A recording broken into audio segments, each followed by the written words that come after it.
Assalamu alaikum and welcome to the Mamluks podcast. My name is Sim. Along with me are my co-hosts. Oh, oops. I got one of you missing. Here, hang on. I'll fix that. Oh, wow. The guest. My man Mort from the show Mazi Buzz. Assalamu alaikum. Mahin Islam on your bottom left. And a second Iraqi. After our last episode, we got another Iraqi. You guys had that up Yeah, we had an Iraqi last time. Really? Yeah, he was from the Shabab. Mazin Abduladim from Hizb ut-Tahrir. He's Iraqi? Oh, Yeah. okay. Dude, Yeah. I thought From I thought Mosul. It was something else when I saw him. Is that your city, Mosul? No, we're south of Mosul. No, he's Oh, yeah. Uh, No, is the south of Mosul like kind of like the south of America? Like you're kind Yeah, of like rednecks. No, Rednecks? we're not southern Iraq. I mean, southern Iraq is kind of like that, but like Samarra is like north central. It's like north of Baghdad, which is like right at the center. Oh, okay. So we're still considered like kind of north, but Mosul is all the way top. It's like by Erbil. Yeah, I've heard Yeah. stuff about some. So are those folks also like Kharijite type Hizb ut-Tahrir folks? Mosul? Yeah. Not No, really. like Samara. Oh, Samarra? Yeah. No, Samarra is just like it's chilling. normal village. Oh, normal Yeah, people ain't yeah. trying to take over the world. Yeah, nothing. Just regular Shafi'is. They'll just be chilling. happy to be alive and help anybody who's there. Mhm. We cool. Yeah. Just let us live. Before we get the show started and as people start rolling in, make sure you click on like, subscribe, and help us out on patreon.com/the Mad Mamluks. Thoughts, prayers to all the people who are suffering from the blast in Lebanon. Apparently, I think that was attributed. I think they're saying it was like not nitrous. I want to say nitrous oxide because we were talking about not Energy drinks. energy drinks and stuff before the show, but it was ammonium nitrate that was a storage Yeah, area but or something. apparently, from what I was reading on Twitter in Arabic, like there were people tweeting about this stuff. They had like this. The government was stockpiling like chemicals and like weapons and stuff, and then there was like a firecracker. I heard it was Hezbollah, not the government. Well, yeah, that's what I mean. Yeah, Oh. Hezbollah. I mean, and the government lets Hezbollah do what they want. Yeah, Right? yeah. So it's kind of like Hezbollah is like a de facto, government. Unfortunately. They're like the militias in Iraq, pretty much. Well, yeah, exactly. I mean, they're like Hashd al-Shabi in Iraq, Mhm. right? So, Yeah.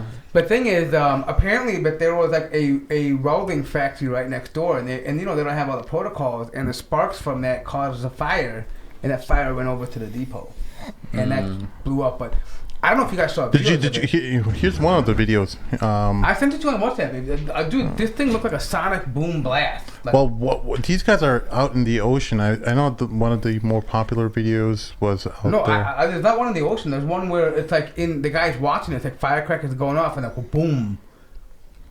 Now this one is not the good one. Hang on, man. Before what's good or bad, watch it.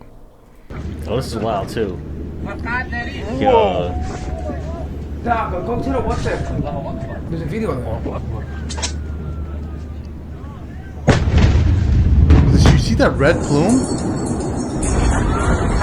Yeah. Dude, people like 10 kilometers away felt the blast and their windows shattered like 10 kilometers away. They're saying they felt it in Greece. Yeah, in Cyprus. Yeah. In Cyprus. Yeah. Cause like what there's like I think Timothy McVeigh, the Oklahoma City bombing was about 2 tons or something, and this was like 2,000 tons. They're saying like this is the second Wow. most powerful thing after like the Moab or like Nagasaki. Like after that, like Oh, this was, word? like yeah. I mean, yeah, So in it's history. like there's gotta be how many deaths, but no, they don't know yet. Yeah, there's a lot of that, but I mean, I just don't see how that much could be. I mean, that is some irresponsibility. Like I don't know why you would. Put, Here's like- Jen and Musa. She's got some great footage from today's. Before and after. Yeah, before and after. Look at this. Yeah, but there's some other ones where,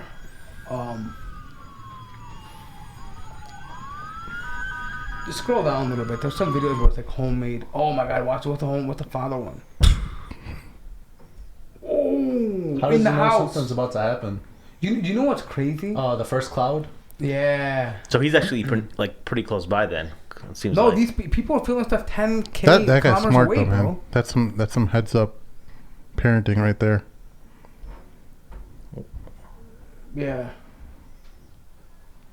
Ooh. That's the after effect.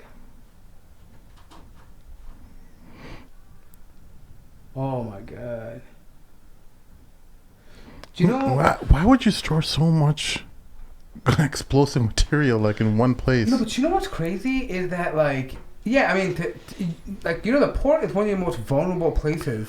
Well, it's also one of the more safer places. You don't want it to be in a residential district or anything, right? It isn't like that. The whole port's right by. Well, I mean, there's not that many people. It's like a corniche. yeah, it's a corniche. That's how Lebanon is. It's not like here where the shipping ports are completely isolated from. You could just walk up there and pick up your goods and walk back to your house like 10 minutes away. Yeah, like, it's mad irresponsible. Yeah, it's stupid.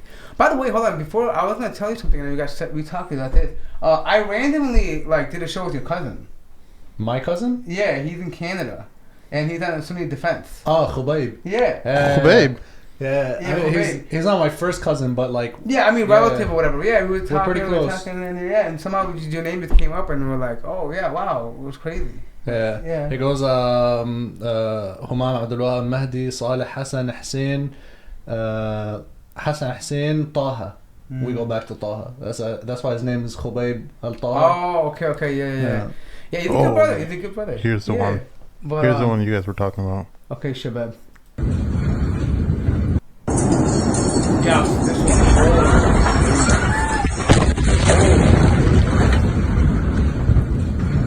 All right, Mort. What's the first thought that goes in your mind when you see that? When you see that happening, what do you do? What do? I hit the deck. I jumped on the floor. I think that's a smart move. Hold on. Get out of there. I mean, how far are you gonna run? Drop on the you know what I ground. mean? It That's why I depends just where hit you're at, I'll just yeah. hit the deck and like cover my head. Tornado drills in elementary school. Just get down, cover your head. Yeah. I mean, but you know what's crazy? I was thinking, and this is a no shade on any of the Lebanese people or anything like that.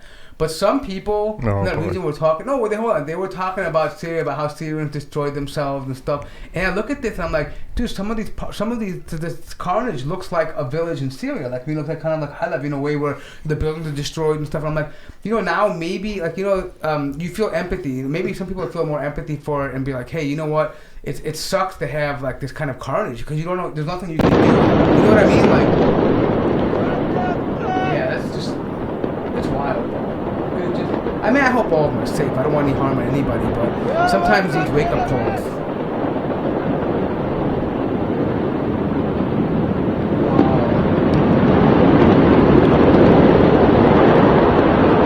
So unofficial accounts are saying around 25 people, but I mean, there's like thousands of people at hospital that they just haven't. There's 2,500 that were injured so far. There's no way they can determine so quickly how many people are. Well, the thing actually so far is tallied up in hospital, saying 2,500 so far have come in. Yeah. So I mean, we don't know yet. It'll Obviously. probably be in the hundreds. Yeah. Inshallah not, but Yeah, I mean. But anyways, I mean, it's sad. yeah, it sucks. There's something else that I could really say, but But Homami's here. Mom's here. Yeah. Hopefully you can cheer us up. Yeah. I don't know how you staying in shape during pandemic. I'm running, man. I'm running a lot. Do you like running? I tried to run the other day. Like, I didn't even run. I did like the thing where you walk for 60 seconds and run for 30 seconds. Oh, the interval? That's still good though. And then I think I did like 18 and a half minutes or something, Yeah, it's not And I was bad. like, I ate, but like, it's so, I don't know. I don't know. Like, people say, you heard of this guy named David Goggins? Yeah, love him. He talks about like, did you listen? Not his book. There's another book he did with Jesse Itzler. I haven't heard the his books, just like little excerpts. Yeah, but you know how you know how the Atlanta Hawks owner hired him to like train him for a month. Yeah. And the craziest thing he had him do this one time for 48 hours. It was every 4 hours they'd go run for like 7 miles. Oh, my friend actually, my jiu-jitsu training partner did that. Really? Yeah, in Minnesota. So he starts at midnight. Midnight, you're running 7 miles. You go back in. 4 a.m. you run 7 miles. Mm-hmm. And he did it for 48 hours. Yeah, it's crazy. Look, here's the thing: running sucks. I don't like it, but like my personality is very, very competitive. Like I'll get mad if I lose at FIFA. You know what I mean? So I. You play FIFA? Yeah, FIFA 2K. Bro, Yeah. hit me up. Are you on Xbox? PS. Oh. I got PS4, but I think I have on FIFA 19 though. Oh, FIFA 18, I think. I haven't got one. Me and Morty used to play for hours. What's your team? What do you play with?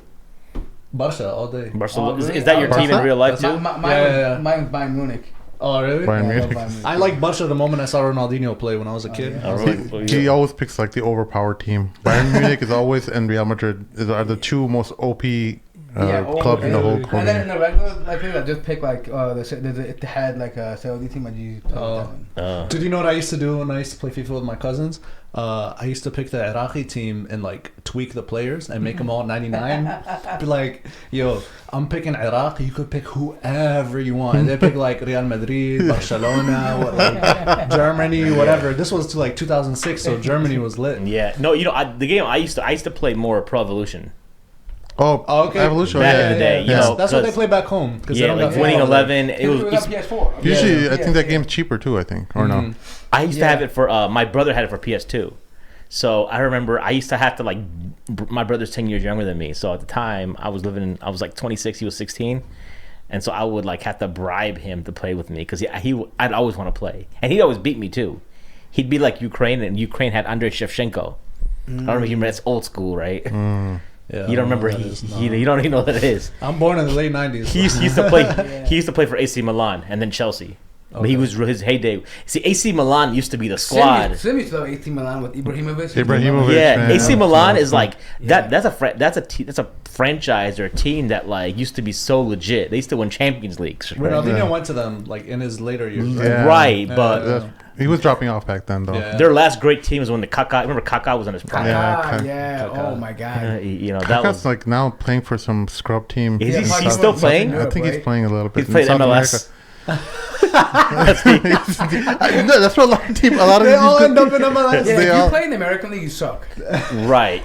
And then you come. It was funny because Wayne Rooney was completely washed up in the Premier League. Right. Yeah. He comes in. He plays for DC United. Hey, Baller. Yo, he was scoring from like midfield. Yeah. You know what it's like? It's like the NFL player going to the CFL. You're right. Right? Like, oh, okay, if you can't make it NFL, you just go to the CFL in Canada. Go play over there. Yeah, It's kinda like so. that. It's competitive is the thing for you. See, that's the thing. I have very little self pride. So it doesn't really work. for What you me. mean You're is you shameless. gotta find your you don't have niche, any man. dignity? You just gotta, Yes, dignity. Yeah, that thing. Yeah, I don't care about it. It's You gotta- it's irrelevant. You gotta understand your personality and manipulate it to your advantage. Like I know I'm mad competitive and I don't like running, so I downloaded a running app, Yeah. added all my friends on it, and it's like, oh, you're running 5 kilometers today? I'm gonna run 6. Like, Oh, so in your friends, because I try to surround myself with deadbeats, so it'll be like all zeros. Hey, bro, I ain't no deadbeat, bro. Try to call me a deadbeat indirectly. Hey, yo, the other day, we have to get burgers. Much, and by the way, more as always covers us. How we said this before, right? Yeah. These guys are ordering like I was like, all right, we get a burger and fries, and these guys go all out: burger, fries, and a mango shake. I'm like, damn. I was like, damn. I should have got a shake too. Got more was gonna cover it. You should have got one. You just told me you wanted one. Nah. I was like, saying it now on a show ain't gonna make any difference. no, You just told me right there. no. The reason I didn't get one is like I had to go to Lowe's, 2 different Lowe's stores to get like parts for a new toilet, right? And I was like, yo, if you have all that food, it's got to go somewhere, and there's like no public restrooms are hard to come by these days with Corona. That's Yeah. true. You know what I'm Bro, saying? do you But have wait- that problem where you just go to the pooper right away? Depends on what it is. Certain foods, like Andy's frozen custard, will like get me going that's quick. obviously dairy. Oh yeah, are you lactose intolerant? You know what? I might be. Yeah, because I mean the way you're saying, oh, Andy's custard, I'll just go poop right away. You know what I mean? Like it's a laxative. You know what I mean? You know what I'm saying? Certain things, Portos, but I'll get if I get the hot sauce, yeah, it'll come out. The other. Oh, so let's say, so are you a fan of hot sauce? I mean, Yeah, I know Sim I likes like hot sauce, yeah. You too? They used to call me I Peppers can't- back in the I day. can't do anything hot, bro. seriously? Like, oh my god. How do you desi food? Hey, I don't. yo, No. Sim, the Hardly stream eat. is broken or something. Is it broken? Yeah, it's just like your people upstairs is up on the Netflix. They're probably on like a Pornhub Premium or something. Yeah, I know. It's maybe. going. Look, see this circular thing? It's Wait, like are you on the Wi-Fi or are you on the hard connection? I'm on the hard connection. It Because says we're even still my own connected. internet was kind of taking a while no. to connect. I'm also like looking on the phone. It's like, sometimes yeah. we have some of these little blips, then it starts No, but- working again. We're still recording Wait, though. if you're Even- on it, wouldn't that slow it down? no, because I'm on Wi-Fi. Would Oh, it slow you're it on down? Wi-Fi. I don't Maybe know. it's possible. Maybe I'll jump off. No. Let me jump off then. It says me jump stream off. is definitely down. The stream is down. Yeah, people are saying it's definitely down. It says live. It's going. Well, I mean, people are saying that it's not working. So I don't know. They need to give more money. People talking trash about me. Let's see. Anyways, yeah. So competitive is the thing. But you've been doing jiu-jitsu for how long now? Before the pandemic, 5 months, and then pandemic put me out. Now I'm back. But the thing about you went competing right away. Yeah. That's my coach's philosophy. Like he was telling us. I like that though. Just go knee deep. Yeah, I love that. He was saying like at the tournament, you'll find people that are very skilled, but their coaches hold them back because they don't want them to lose and make the academy look bad. And what ends up happening is like, because he tells us like you could train your body day and night, but your performance is heavily reliant on your mental like strength. So he was saying like you'll get people who might do really good in the training room, and then when it comes to performance, they lose to somebody who barely knows any jiu-jitsu, but he's used to performing like he wrestled in high school or something. Wow. Well, you so know he just throws us in. You know what the thing is though is for me, is like I feel like once you get that loss, that first you get over that hill. Like if you get that, who cares you lost? But you get that in training. That's the nice thing about yeah. jiu-jitsu. I mean, no. Here's the thing. You get smashed the first. I think a lot of people. Like, I'm not a professional fighter, but I've had my share of fights growing up. And I think the first time you get rocked in the face, the fear of that's gone. Like, the first time you get the fear of grappling and really competing or going against somebody who's bigger than you, whatever, once you tackle that mountain, you're not afraid to go in there anymore. Yeah, dude. The first time I got jumped was, like, off the bus stop. And it was funny because, like, they just came up on me. They're just lighting me up right in the face, right? When was this? 8th grade. Was it during the Gulf War? No. Is that... No, I got in some beef with like a Native American kid, and he was just lighting me up. Him and like his. Bro, buddies, you're supposed to let him win. That's the only appropriate thing to do. The thing is, like, I didn't affirmative action. It's like reparations or something. Reparations. I didn't fight before that though, so I just froze. I didn't know what to do, and then like. Because it was like on the school bus stop, like the bus driver reported to the school, and they were asking me what happened, and the counselor was like, "So what happened after you? Like, did you just stand up off the ground?" I'm like, "What do you mean? I never fell. I was just standing there." She was like, "They were all punching you in the face, and you're just standing there." I'm like, "Yeah." She was like, "Damn, you got a chin." Yeah. You know, if you ever got in a fight with the Mongol should let you win because the Mongol sacked Baghdad. You know? So like, no, that was the first time you ever got into a fight or was attacked. You got first time I got reparations. I've gotten in fights before that. He's got some Turkic blood in him too. No, but he's technically Iraqi though.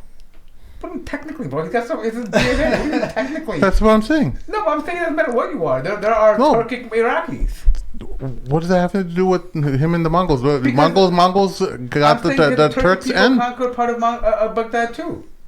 That doesn't matter. I'm talking about how the Mongols sacked all of Iraq and they killed all the people. They're his cousins. That's reparations. But they're his cousins. Those are ancestral cousins, though. They became Muslim. We forget. Yeah, they're all the family, bro. You know what I mean? Except for Hulagu. Screw him. Yeah. No, but I was gonna say this though.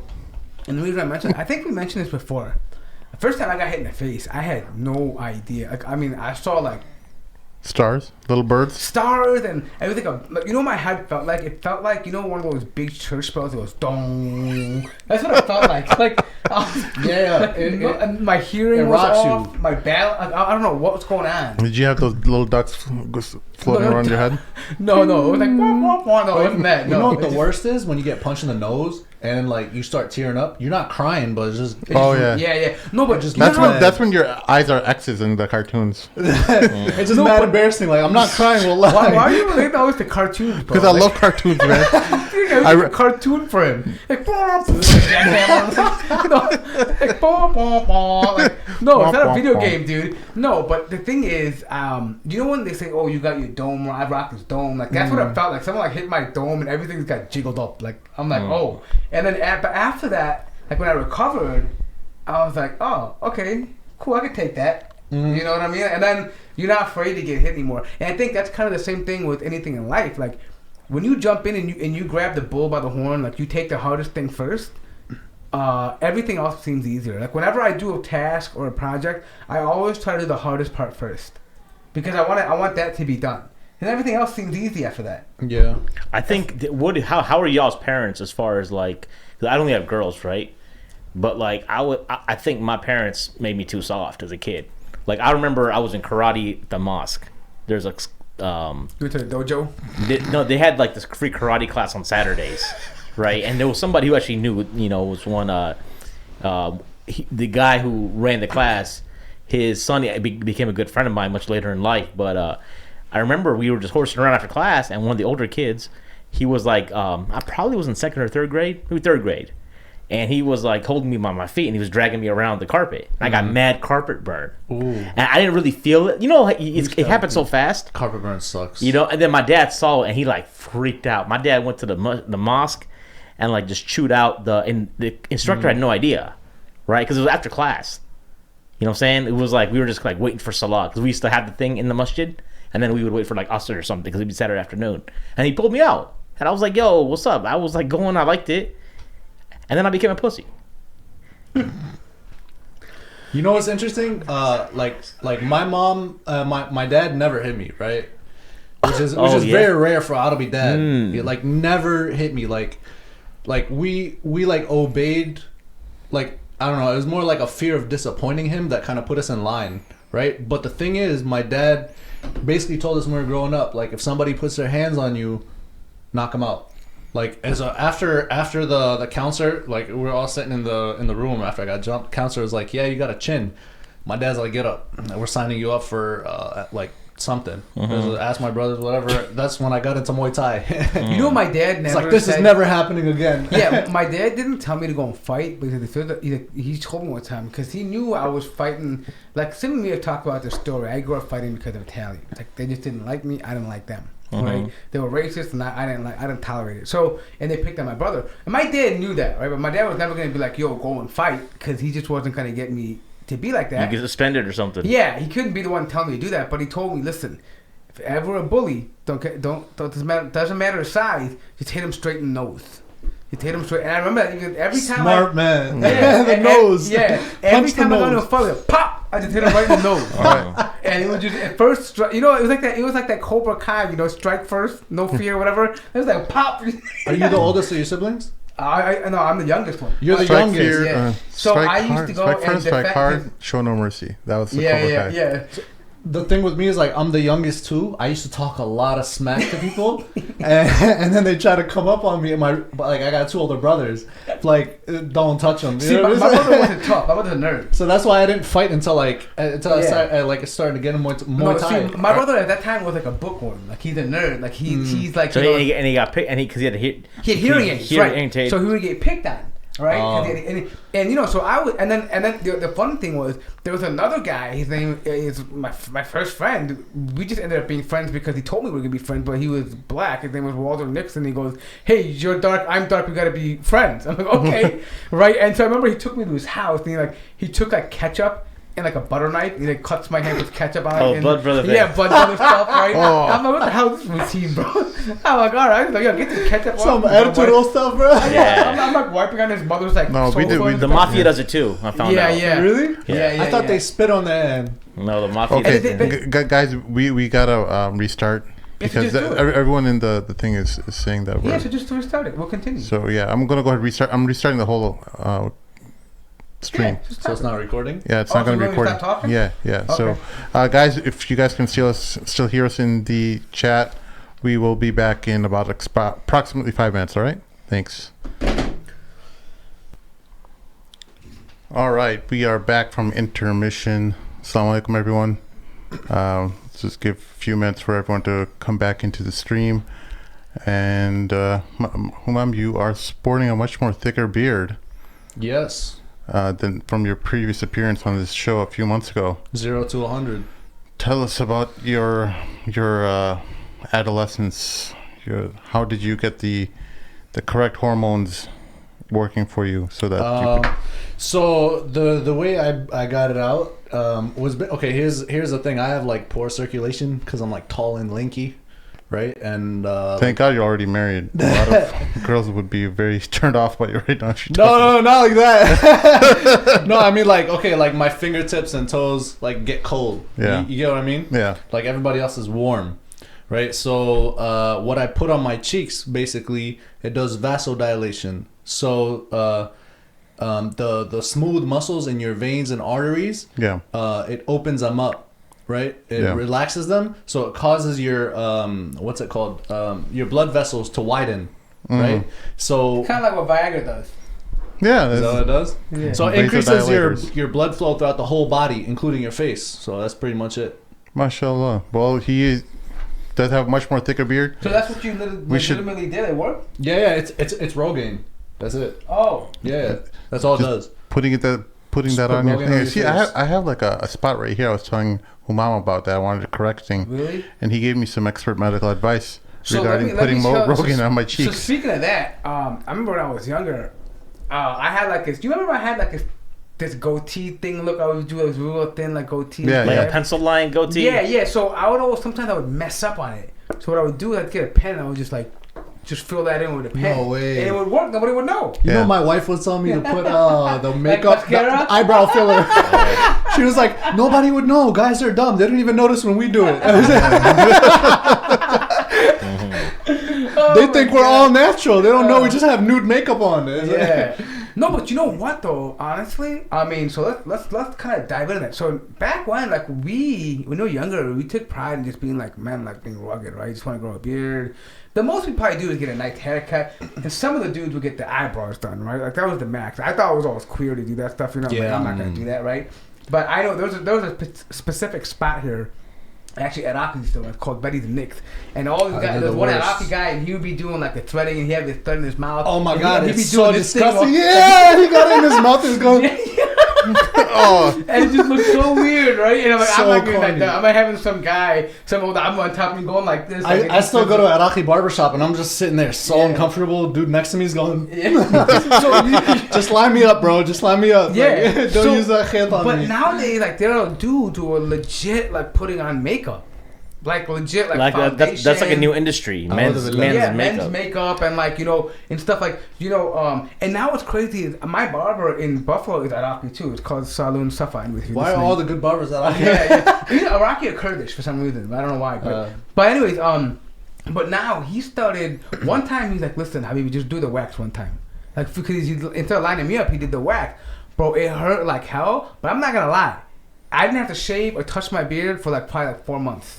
Like it literally it didn't Dang. have no hair. Like that's because he burned your skin. no, it wasn't And burned. the hair follicles couldn't grow back out. Yeah, no, he pulled the hair follicle. I burned it. He just whacked. He pulled it You off. sure?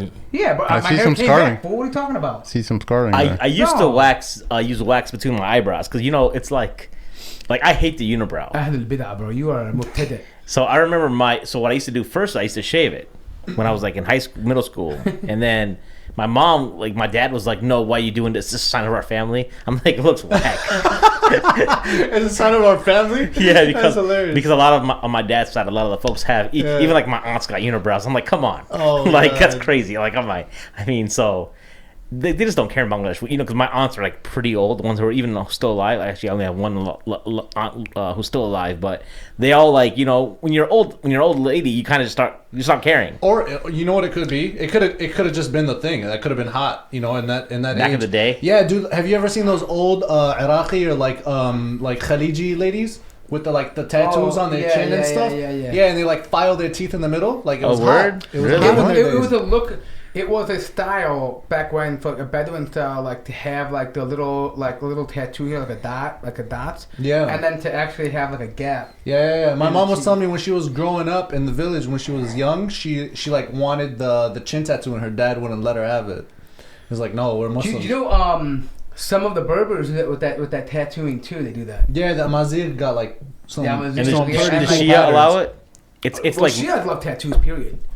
Like, bro, you will find like 313, baby. Oh, Yeah, like, you'll find Shia like girls in Yeah, Ali Lebanon. Madad. Yeah, but you'll find like Shia girls in Lebanon with like a slutty lower back tattoo with like a Word. Hezbollah logo on it. Like, Tramp La stamp. ilaha illallah Muhammad Dang. Rasulullah. No way! Yeah, I swear to God, they have it. They- It's they- like a slut tattoo for him. They have a Kalima tramp stamp? Yeah, I swear to God. I don't know why. so. they would. Let me like one thing I've never tough for a lot of them. is there a clear hadith about tattoos? According to Mufti Abulet, he says that it was. Well, I asked It was Amr the about original intention. We all know. Dude, with Amr, the- everything's haram, bro. For everything. Now that Amr's not here, I'm pretty Bro. sure it's haram in No, some I'm trying to get a Islam. fatwa legit to get. Abulet said that he thinks that the original intent was that the tattoo was for slaves. and that the branding of tattoos on slaves was considered like a jahil thing. You know. Yeah, but I don't trust him. I need someone like legit. I mean, he also Like, said said that but Jal and it- Isa look, are coming Mustafa back. Malik told me I could probably bang a woman just for fun too. I mean, I don't really, I it's don't a- take him serious. I don't believe? know, bro. I don't. I Listen, wouldn't he say says that. all I don't kinds of think. things. I said probably. No, I don't I'm know, just saying. bro. Look, I'm just saying. Look, he made a legitimate point regarding that one specific point. I'm I not don't saying. know if I'm it not is signing off legitimate. on every single thing he's saying. No, because people make the same argument about hijab. They say, oh, it was for. When was tattoos for fashion in pre-Islamic It doesn't Arabia? have to be for Yeah, fashion. they used it on the chin, man. They had the chin thing. Yeah, it was common. It was about like probably In Arabia? Yeah. Arabi yes. ladies had the chin thing. It was hot. Yes. It was like the hotness of the day. Yeah, it Shut was up. like, they had and it was Tattoo filing, your that's why the chin. hadith about filing your teeth and getting tattoos, the one who does it, the one who takes it. Yeah. It's all hard. But I mean, I'm legit trying to get a legit scholar to allow one because I legitimately want a tattoo. Like I would get one. If you were allowed to get tattoos, I'd be sleeved up, bro. I wouldn't even wait. Like I'd be get one tomorrow. But Man, honestly, if there was a fatwa, I still wouldn't get one because like You're you're supposed going to the masjid, like everybody's gonna be looking I at don't you. care Like, You're not supposed to talk about something that's haram with affinity, as if you wish that No, why not? if it was permissible that No, that's you not would true. do it. Umar No, ibn Khattab you're said he supposed to wished that- no, you're no, supposed to Umar find ibn Khattab- hatred in your heart for it. no, Yeah, please. Umar ibn Khattab said he wished that he couldn't understand. Where's why- the sheikh? Well, let's call him. No, you can call him right now. There's a dialogue about If this something is where- haram, you shouldn't Hold be on, let hitting me it with your finish the haram point. with your entire heart, bro. I'm just saying. Should I hate your heart? Yeah, no, I think Sim wants to be the sheikh now because Sheikh Amir's not Sim. here, so you really get to assume the role because he was born in the deserts of Medina, so now he has some authority. I do have some No, authority. but I mean, at one point, Umar ibn Khattab used to say, I could not understand the reason why muraba'a was made haram. Like he generally couldn't understand why riba was made impermissible. Like he wanted it to be allowed, but the thing is, I mean. I don't know if she wanted it. I think he just was genuinely obviously wanting he to was know saying, we couldn't what understand the. why if it was something. I mean, there was benefit he saw, but the point being that we just don't do it because Allah doesn't command us not to do it, right? But you could still, I mean, you could say I want that in Jannah. Like obviously you could say, oh, I wish I could bang both my wives in the same bed at the same time, right? But you can't do it. You gotta get in Jannah, right? I mean, it doesn't mean you just bang Allah. It's a desire you have. You just can't do it, right? I mean, hey, so maybe in Jannah you'll see me all tattooed up, bro. Who knows? If I make it there. Isn't there a little thing that like in Jannah you're not going to desire what's not permissible or something? I don't know about that. What about the rivers of wine? Yeah. But they say it's non-alcoholic. Yeah, but I like don't believe it's like that O'Doul's like non-alcoholic beer, which I heard is disgusting. Like I was talking to But everything in Jannah is better. So like the Yeah, grapes true. in Jannah are like Okay. heavenly grapes. I mean, I think it'll be intoxicating in its own way. Meaning, I think you'll enjoy the feeling of having the benefit of that, but not the drunkenness. part. It's kind of like be diamond. like, It's kind of like diamond tap. Well, you can't. I mean, it's all Sufis and speculation. hadras, right? I'm- Ecstasy. Could be just ecstasy. Just, Maybe it's a purple drink. You know, maybe it's a lean drink. out you're there. drinking the hadra, bro. No, I'm thinking intoxication in itself was probably different in Jannah. It's like a whole Yeah. different word, or even the manifestation of those properties and how they interact with your body is completely different. Your whole entire biology will be different in Yeah. Jannah. So Well, I'll be 33 years old. You're gonna be 70 cubits. yeah. Yeah. Well, how big is a cubit anyway? I always see that 90 measure. feet, so It's, about, yeah. Like an arm span. 70 Arm cubits span? is Who's about arm 90 span? feet. Hakeem Olajuwon's or? The average, I guess. I don't know. 5'10" dude. Did I tell you the time I met Hakeem Olajuwon? Yeah, we saw him at the mosque. Oh, yes. Remember that? Cool, yeah. Yes. You said it on the podcast a couple Oh, times. really? Oh. Yeah. Hakeem, here are your shoes. I love that accent. And then he said, "What did he say?" Just go ahead with the story. What I did he forgot. say? I mean, he said something like, He said, "Astaghfirullah, I'm in the yeah, mosque." we are here in the masjid for the pleasure of Allah. And all of a sudden you hear this guy, Hakeem, here are your shoes. What is this? In Houston? Yeah, no, it was in New York. They were Oh, playing New York. They were playing the Knicks, yeah. I was in New York Ah, City, gotcha, too. gotcha. Yeah. So somebody Humble guy. we're But talking about anyways. paradise. Somebody asked about find a concept of hell hard to get my head around. Why is that? Yeah, I mean, like to me, it's like they're supposed to be boiling fruits that you like. They're supposed to consume, and they will be like drinking their own pus, and they'll be boiling, right? You'd be wearing slippers that boil the rain. Yeah, that kind of stuff. And then Yeah. it's like, and then when there's, and then the hellfire will be like, where are there more? No, I mean, look, You know what I'm saying? Like, here's how I look at it. I guess what's the So no, this is kind of interesting. So different religions have tried to argue about this, right? And Yeah. there's something within the Christian faith, you might have heard about this, called universalism, where they believe some of the early church fathers, they wrestled with the fact that if God is merciful and God is love, Jesus Christ is love, then how could he allow his children to burn in paradise forever? Like, eternity seems to be a bit harsh for a loving God, right? Because they always pride themselves on love, right? So some of these scholars, or Christian scholars, would say that it actually doesn't mean eternity. It's meant as a deterrent, but eventually God will stamp out hell. So it won't be like something eternal for these people. Just to eliminate right? their existence. Right. But by the way, what's interesting enough is that there are some Islamic scholars early on who also had this opinion that the hellfire is not eternal. Yeah, I'm pretty sure Ibn Taymiyyah had that. I don't know if he Not changed Ibn it. Taymiyyah himself, but he's quoting an opinion of someone else who has that. Oh, okay. Yeah, so he's not him. By the way, a lot of the Nawafid use that as an excuse to attack Ibn Taymiyyah. But it's not, he's quoting discussion about it. It's rich of them to attack anybody. Yeah, exactly. No, but the thing is but here's how I look at that. So if we say Allah is merciful, right, and Allah is loving, and Allah loves beauty, everything, we all say that all these things, right? So how do we rectify that Allah has a place called Jahannam, which is eternal? Well, the way I look at it is that yes, Allah is merciful, Allah loves His creation, but at the same time, that love doesn't override His justice, His justness, and Him being sovereign. Right, he has to do what is fair and what is right. Just like, and that is more important than having a, because loving you is also doing what's right by the book. Meaning that, if sometimes it's tough love, like you have to, right? Because you made that choice. I gave it to you. The love was He gave it to you to make that choice in your life, and you chose not to do it.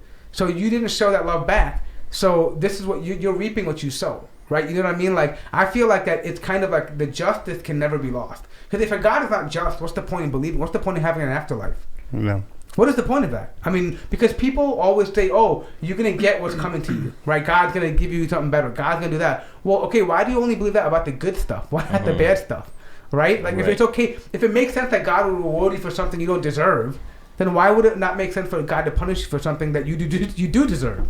Right. You know what I mean? I think the distinction is with iman and kufr, though. Like for the Muslimin, some of them will go to Jahannam, but Muslims don't believe that's eternal for Muslims. You know what I mean? We believe eventually they will come out and enter into paradise. So in that case, the rahmah overrides the adala, right? But in the case of kufr, it doesn't have to. Yeah. No, I agree.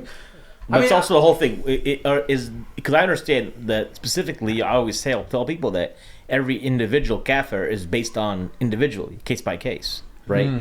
But the paths to kufr are paths to the fire, right? But individually, you can't say that so and so is going to the hellfire unless it's specifically outlined in the Quran, for example, like Abu Jahl, or something like Abu Jahl, for instance, Look, right? Or at the end of the day, it's Allah subhanahu wa ta'ala who decides who can enter his paradise or not, Right. He's because the one there may be a kafir who Allah will, like, maybe let's say Islam did not reach him completely. Maybe we did a bad job in conveying Islam to him or showing Islam to him. But at the same time, his nature, Allah will hold him accountable for what he does, and there may be general flaws within his nature, and Allah will allow him to go to hellfire for a period of time to purify him from that, and then allow him to enter paradise because he was ignorant of it, right, of something. But it doesn't mean that he's doing everything right either. He gets a free pass to go to Jannah, right? Yeah, I've always even thought about this. I think I asked somebody one time is that sometimes we as Muslims will tend to say this person is going to hellfire, and it's almost like you might cause that person to go to paradise. Maybe because it's almost like Allah saying, like, who are you to say who's going? Like, you know what I'm saying? Like, at the end of the day, Allah. Yeah, but I don't think God makes a decision based on what you. It isn't. But it's like Allah. At the end of the day, I think the whole point that Sim was saying is Allah makes the rules, and like. Yeah, like he's boss, right? So. Yeah, so it's like you show up like, hey, what's that dude in heaven? He's like, you know what I'm saying? Yeah. I'll see. Yeah, it's like he's coming to own the place. Like, could you imagine if he showed up in Jannah and like Bashar al-Assad's there chilling? I'm not lie, bro. I'd be kind of mad. I felt that way about like. You gotta be like, bro, I was wrong about you the whole time. No, but maybe he did his time or something. Like, I legit hate you. I was like, maybe he did his time. It was like I heard I mean, I hope you were lookalike. maybe you're the twin. Like a doppelganger from 1,000 years ago. Well, it's a good question because imagine growing up and having the worst conditions of being brought up, and you were essentially just raised to be a horrible person. How much of that is your responsibility to become a good person again? No, but And it's not something that we can answer. It's only like Allah subhanahu wa ta'ala knows what your fitrah was and what you were really inclined to do and how much you actually fought against your fitrah, trying to be a good person, even though, despite all the cards being lined up against you. But right? you know what I want to know though? Like some people are like born or they develop in childhood like they become like sociopaths or psychopaths. Like Saddam, like people are saying he was a narcissistic sociopath, like actual illness. So like, what is that? Like Yeah, you never know. I because don't know. you know what it is, like, in the Arab world, this whole idea, even in the past, especially even now, but more so in the past, this idea of mental illness was not even talked about. Yeah. Like, oh, there's no such thing. What are you talking about? انت رجال يعني ايش هذا يعني what are you talking about, right? You know what I mean? Just buckle up, do what you gotta do. But maybe it's like legit trauma. Like maybe he was just like maybe abused or something as a kid. Even without trauma, it could just like it's a chemical imbalance. Maybe like people don't understand like literally. Okay, think about it like a car, right? And you got oil in the car. You put oil in the car and you close the cap from the bottom, right? Some people just don't create enough serotonin, just very little, and they're burning more than they create. Just putting a little bit of oil in the car and trying to drive on it, you're like, it just burns right? out. Yeah. Other people create a lot of serotonin, but it's like you unscrew the cap on the bottom. I don't care how much you pour in there, right? It causes people to like have ups and downs, and that's what it does. So are these people like, for example, if somebody sins in that state, like how, like. You get what I'm saying? Yeah, no, and that's why I believe in that verse. I don't know. لا يكلف الله نفسا إلا وسعها. Yeah. So I mean, لها ما كسبت وعليها ما اكتسبت. Allah will give you, Allah will not burden you with something more than you can handle, and every good thing that your soul gets to earn it, and every bad thing your soul gets to earn it. So I believe Allah. That's why He is. عليه الله بأحكم الحاكمين. Like He is the best judge, so He's gonna figure out. But I get what Sim is saying. Like we can't just come out and say that individually that you're going to the hellfire. Yeah. Right. Like I feel like that's crossed the line. But I mean, at the same time, I believe that we should be able to say that, hey, if you collectively as a group enjoying this kind of behavior, right, that's probably gonna lead you to the hellfire. Yeah. Right. Like and by the way, the thing is, when you say it could lead you to hellfire, it doesn't mean even eternally. Because we don't make a decision either, right? Because potentially you could go to the hellfire for an hour or 1,000 years and be out. Who knows? But it could be whatever. Like even if they're like a genocidal person, like Bashar. Well, I don't even know if he's Muslim. Who? I mean Saddam said. But Saddam's a good example. Yeah. Right. Bro, here's the thing about Saddam that's crazy. Like he gassed 50,000 Kurds, like drained the marshes in southern Iraq, like shut down Islamic movements. Like he did some terrible stuff. Yeah. But he also did some good stuff. Like he established Quranic halaqas in like all the masjids, like hifz programs, like a whole generation of hafad because of that. Now I'm not justifying his wrongs. Like I'm Iraqi, right? And like we're Sunnis, but we're like Islami. We're not just Muslims, right? So like our family was, we dealt with his wrath too, especially Samarra, because when he went there, he as a kid he got beat up, and so he has a scar on his face. Yeah, he called it the scar of Samarra. So he always hated us. But like what I'm saying is, when you look at how he died, he said the shahada right before he died. Yeah. And I'm just like, even if he goes to hell for what he does, he's not going there forever. Like I firmly believe this, dude. Well, I believe that for someone to say a shahada before they die, that is, I don't care what anyone tells me, it's bishara. And if you're able to say that, I can't guarantee that for myself. I will say his sons are dogs of hell, though. I hope that they're horrible human beings. The stories say their names. Uday and Kosei. I love it. Uday and Kusei. Uday and Kusei. You know when the Iraqi soccer team made it to the World Cup in Mexico? Who Uday did? No, the Iraqi soccer team. Uday. Oh. My cousin thought he was making a joke. He'd be like, Uday. So they made it to the soccer team, and they got drunk because they're like really happy that they made it to the World Cup. It was like the first time ever, and then they lost in the first round and came back to Iraq, and he like tortured all of them. He killed a couple of them. And like the rest just tortured them. Like they couldn't play soccer. They just get a new squad. He broke their legs and stuff. Which year was this?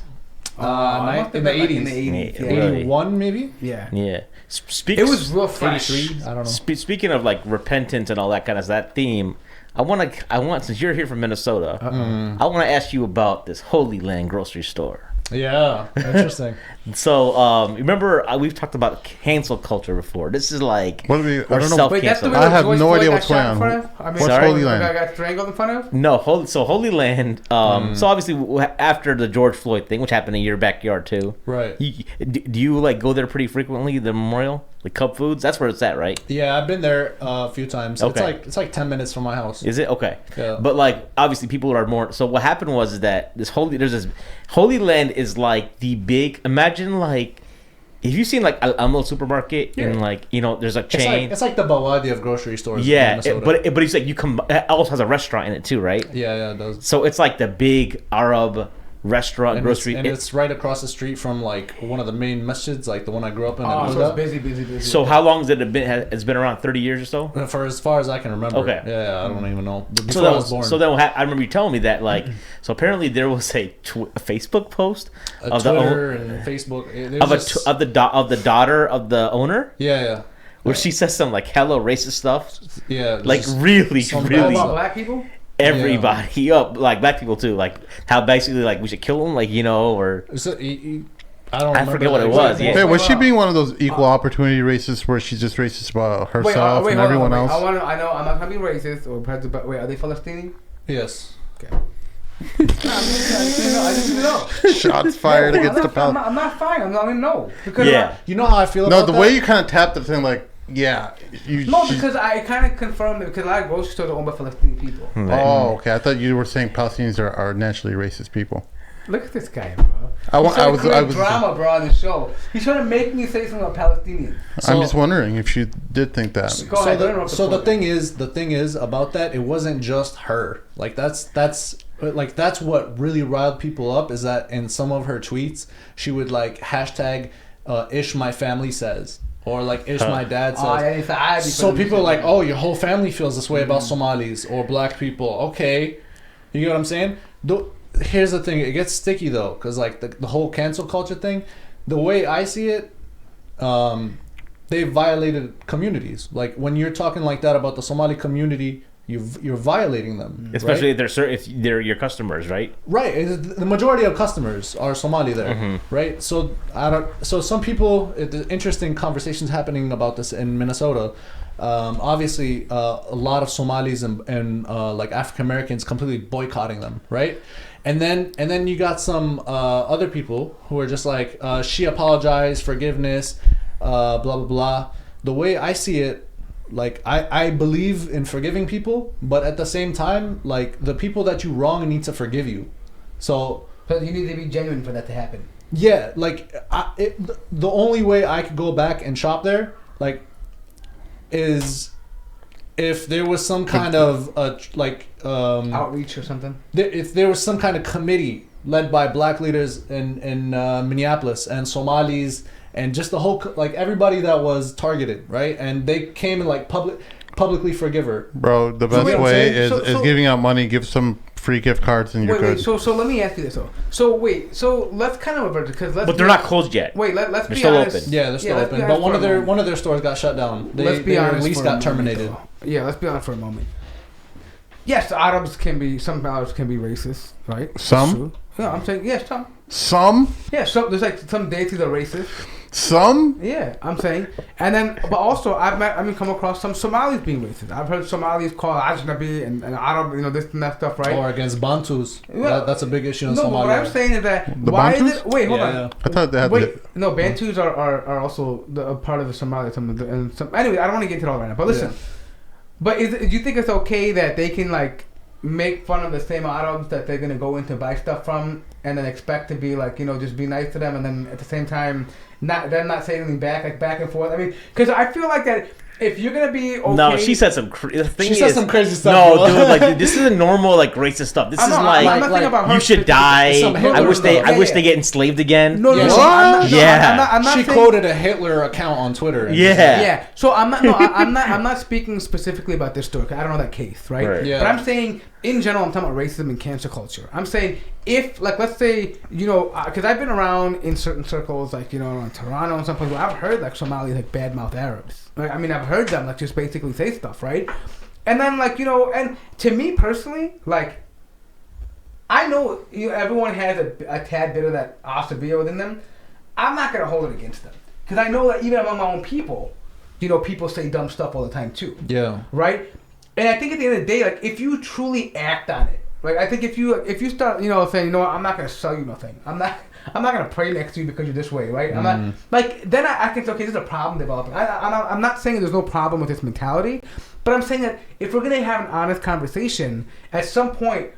All these cultures have been racist and have attitudes towards each other at some point. Right. You know what I mean? Like, and I think like in this particular case, I don't know, but I'm saying I can see why sometimes these things escalate because people say this stuff all the time. Like, some people might tweet out and be like, "Oh, these Arabs just open stores in these ghetto Arab communities to take. So black communities take advantage of us Somalis, right? Mm. The guy could just be opening a store because that was the place he got it from, right? Right. You know what I mean? And that's probably gonna leave a sour taste in his kid's mouth who read that on Twitter. Like, oh my God, these ungrateful people. We could have went anywhere, right? You know what I mean? Like, it kind of that's kind of where I'm going here with this. Like, how much of it is reciprocal? See, but there's an interesting thing at play here. It's the power dynamic.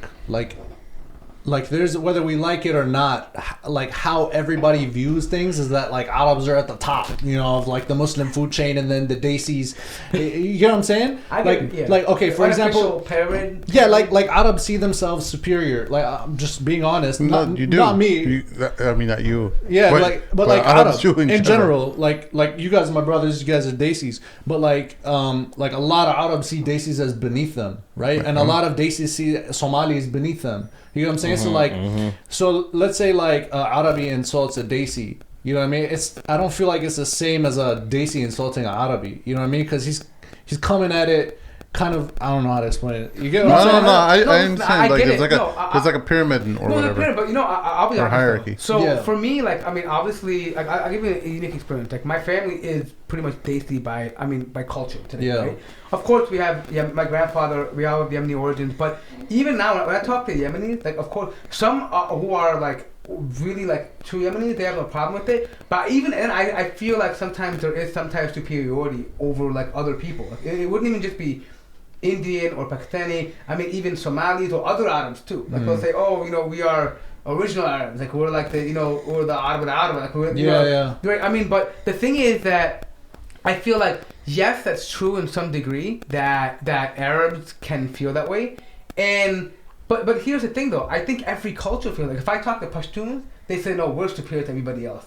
Right? If they speak to like if you talk to a Punjabi, you'll say, "Oh, we were Punjabis before Islam. We were like Rajputs before. Yeah. We had I mean, it's just kind of like even Persians will say." Do you know what this is though? Do you know what this is? This is like if you look, there's an ayah in the Quran that talks about this. It discusses the Fir'auni model. Yeah. Right. The Fir'auni model is what divide people into different castes. So what we're seeing here is like. Let's say like caste. Let's say society is divided into like 50 castes, and then there's like the pharaonic class on the very top, right? Right now, what we're seeing like between like the Pakhtuns and the Punjabs and like the Somalis and Desis and Arabs, and even within Arabs, like Khalijis think they're better than everybody. The Shamis got a thing where they think they're better than like Iraqis do too. Like everybody does, right? What you're seeing here is you're seeing a bunch of castes, and like instead of attacking the Fir'auni part of the pyramid, they're just eating each other alive. And this, I don't know, it sucks as Muslims because like I feel like it's our job to attack the top.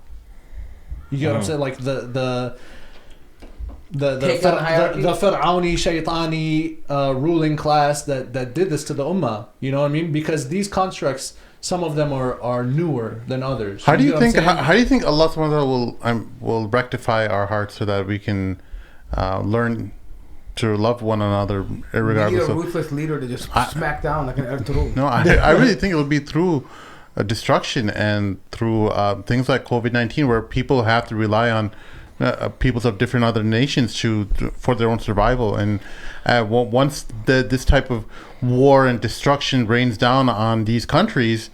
I don't see it. You know why? Why? I'm sorry. Because everyone's going to become even more selfish for their own nation.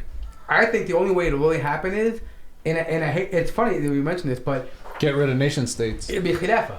It has to be, because you have to share a similar ideology. Because look, right now, the Khalij will say, well, if there's a real problem, right, COVID and shortages, well, we're going to worry about our own people first. Yep. Pakistan, we're going to worry about Pakistanis first. Yep. We're going to worry about Iraqis first or Somalis And first. then you.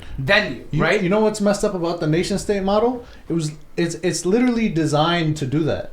Like it packs in ethnic minorities that like historically weren't that tight, and it packs them together and gives them the same identity. Like if you look at Iraq, 3 different provinces of the Ottoman Empire. You got Basra, Baghdad, and Mosul. Right? All of a sudden, now you got Kildanis, Ashuris, you got Arab, Sunni Shia, the Yazidi. you got And the Yazidis, Sururis. you got Akrad, you got Turkoman, and it's just like, Yeah. you guys are all Ba'athis now. It's like, Yeah, the Akrad and the Christians. I mean, we're Ba'athis? Yeah. Now we're Arab nationalist socialists? Like, what's going on? and the funny thing is that half of Iraq are not even Arabs. Yeah, it's Like they're not Arabs, right? I mean, they will tell you they're not Arabs. Wait, they're Persian? No, but I mean they're different. No, I mean, they're some Like of them- Kurds aren't considered Arabs, right? Yeah, no, like, and you got actually, Turkoman too. they're Aryanic. They're Aryan people. Like they're more like Persian. Yeah, and the 'Cause, you know, Gypsies? No. In Iraq, in the Kurds. history. They're Aryan. No, they Okay. came from the Zagros Mountains, which is like Iranic people. But in Iraq, in the history of Arabia, when you look at Iraq, it's split in 2 times. There's Iraq al-Ajam and Iraq al-Arab. And there's an Arab Iraq and there's an Arab... Yeah, the Persian. Arab Iraq was the south. It was Yeah. like Kufa, which is like down south. Baghdad is a new city, Yeah, relatively. I don't know. All y'all Yeah. look the same to me. No, so wait. I come from the Oikis Mountains. Oikis yogurt. The Oinking Mountain? Oikis. Oink, oink. The Oikis yogurt mountains. That's Was where. that no longer the deserts of Medina?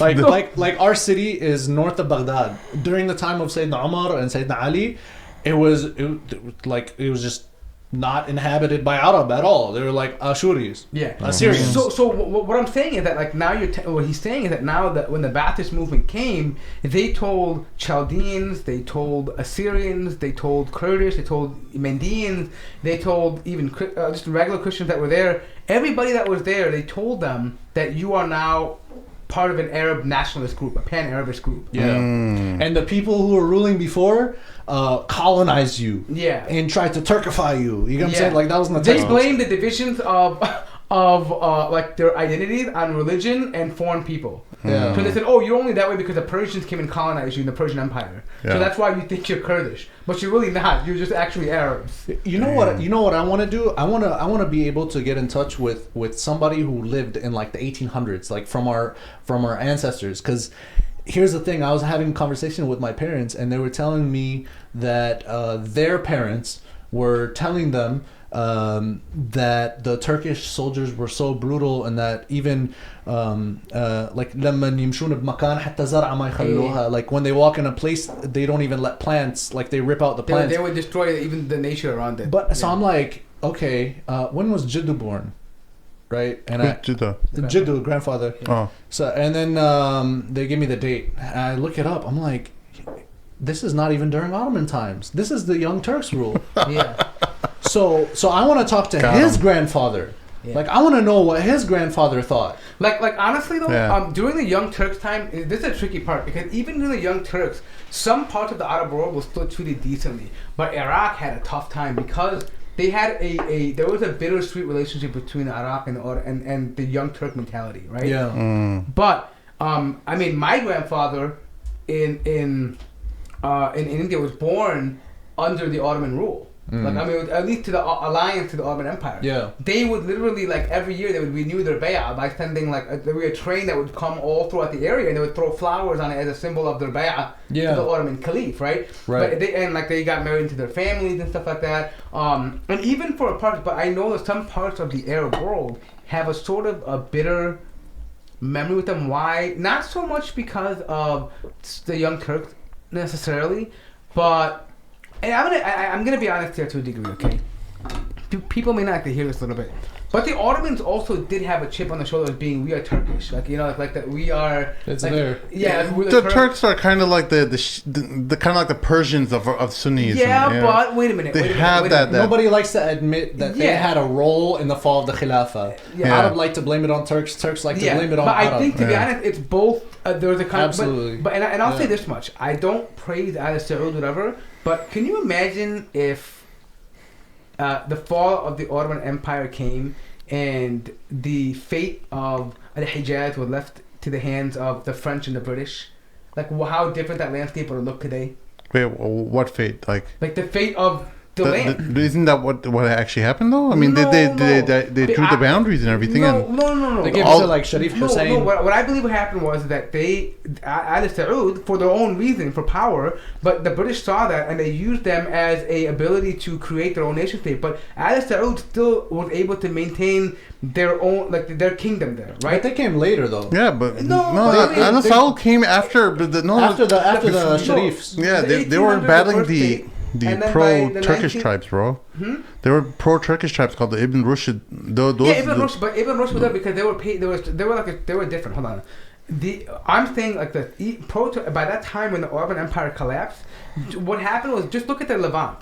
What happened with the when the Ottoman Empire collapsed, they pretty much when the central bank of the Ottoman Empire of Turkey was taken by Britain, Ottomans had no control over anything. Right, that's when you saw the Sykes-Picot Agreement. You saw what happened with mandates. Yeah, with Lebanon being given to France. Right, these kind of things. Can you imagine in 1924 what happened to Saudi Arabia? Okay, oh, you know what? Britain, you take control of that, and France, you take half of that, and you know whatever ally, it would be pretty much in the hands of. There would have been like French colonization or British. I mean, it would be totally British culture. But we would look like Lebanon. Wasn't that part of the agreement with the Sharifs though?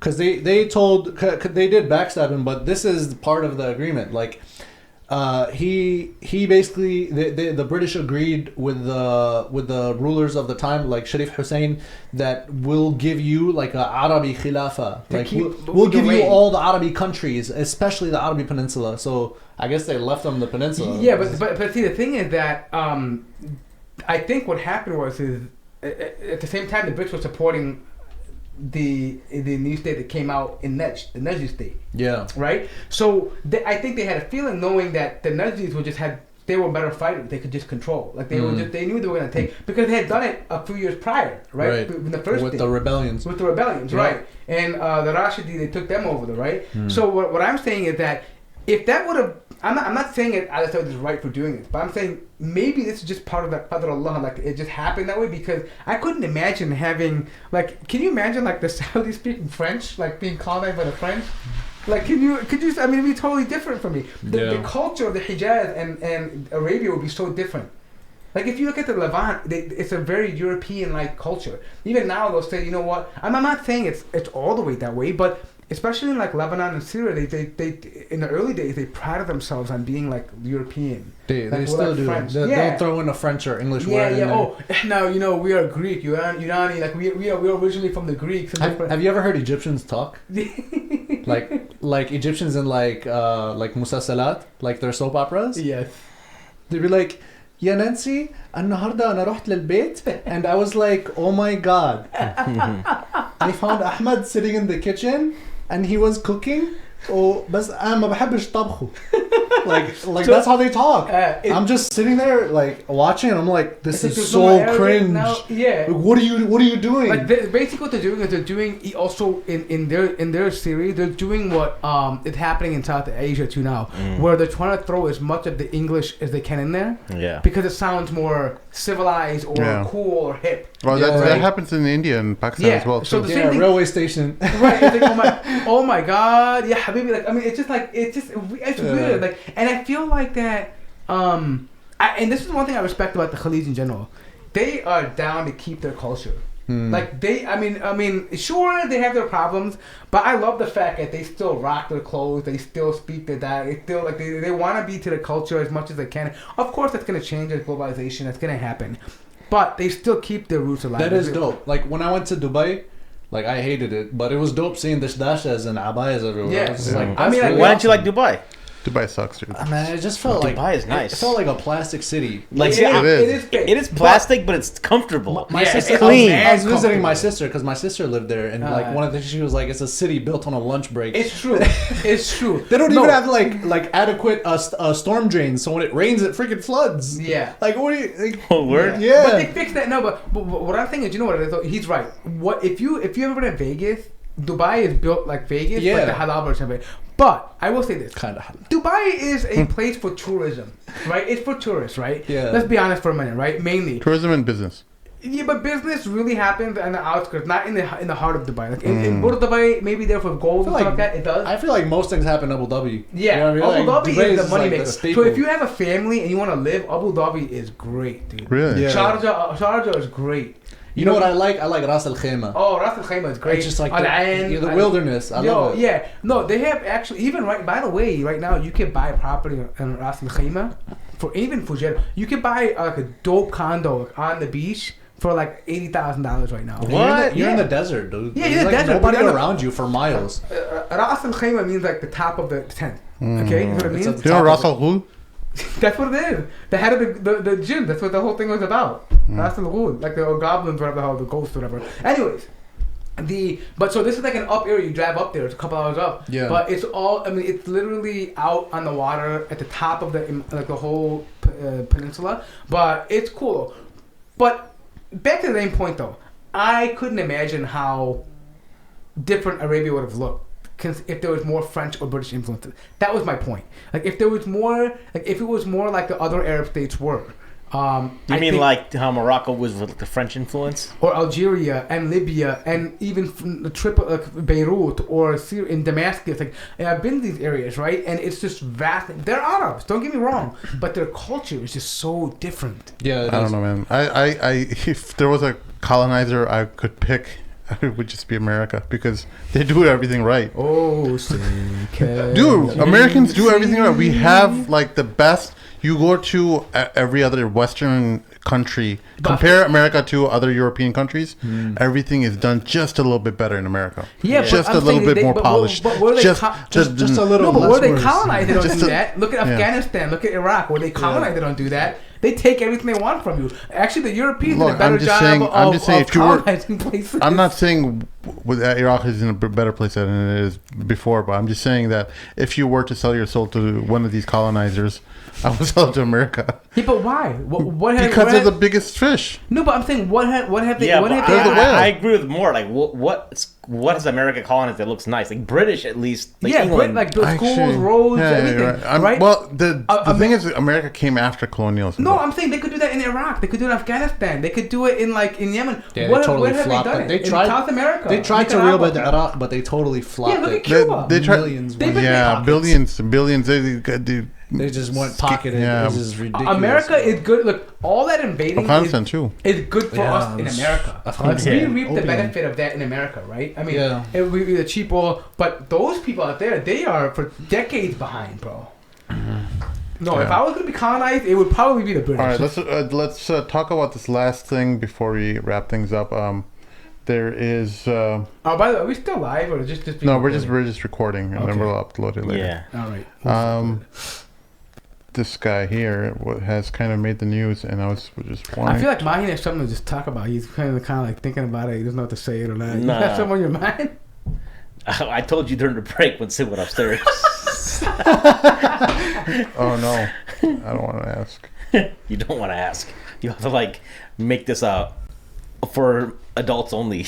Yeah, no, we don't have that clearance yet from Sim. Yeah. We'll save that for our session. For our sessions. Use that for your own.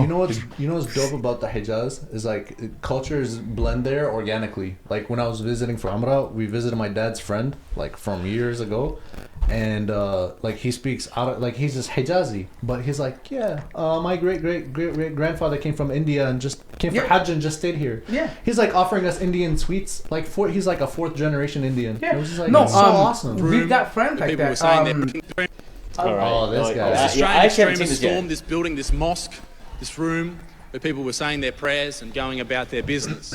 And for me, the saddest thing about that, it wasn't the 52 people who were killed. It wasn't the countless others who had their lives changed forever because their family members were taken from them. It was the hundreds of people that night who couldn't make it home from nightclubs in Christchurch because all the cabbies were dead.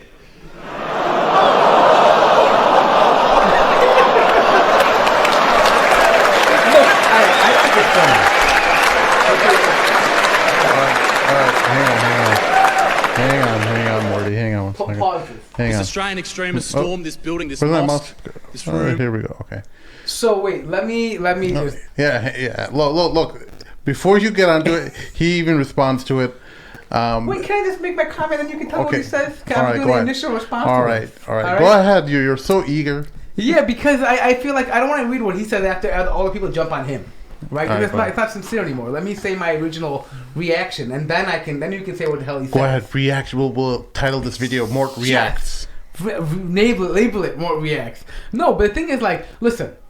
If he would have said that about something about that happened to Jews or Christians or anybody else, Muslims would have been laughing their butts off, right? This is part of comedy, right? It happens, and apparently, from what I know about this guy, he's not some douchebag. Like, he actually, wrote some stuff about what happened in Christchurch. He went and donated money. Went there. Actually, he didn't just like, it's a joke. It's comedy. Comedy is morbid. So, one of the main things people have to understand is that you're not going to. Yes, it's horrible. It's not my type of comedy where you laugh at the misery or the deaths of others, no matter what religion it is or anything like that. But it's a form of comedy that his thing, his niche is being offensive and being horrible towards something that is very tragic. And for example, Ari Shafir made fun of Kobe's death after he died. Yeah. Right, and he was completely killed online for it, and people were outraged and saying that